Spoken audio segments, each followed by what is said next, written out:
Hi guys, so sasabihin ko lahat ng nangyayari sa school. Baka hindi kayo maniniwala sa akin Number 1, tungkol to sa crush.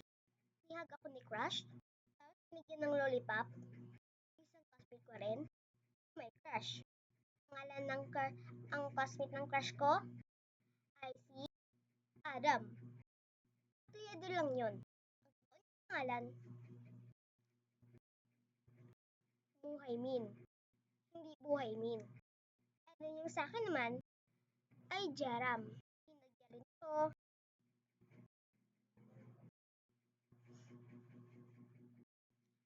Ba ang lokasyon nyo?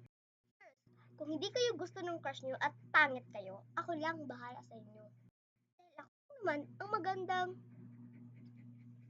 bigaon. Char. First, magkatag love letter.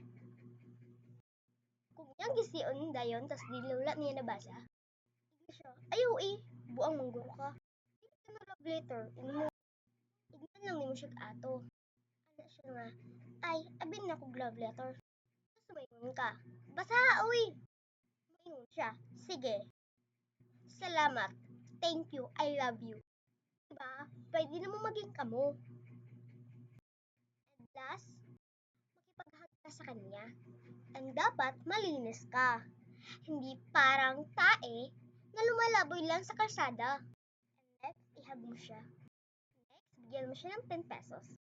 Next, bigyan mo siya ng lollipop na heart. Ayun lang po. Bye! Dapat susundin yung sinunod ko Bye po. Thank you po sa pagsusuporta sa akin. Parati.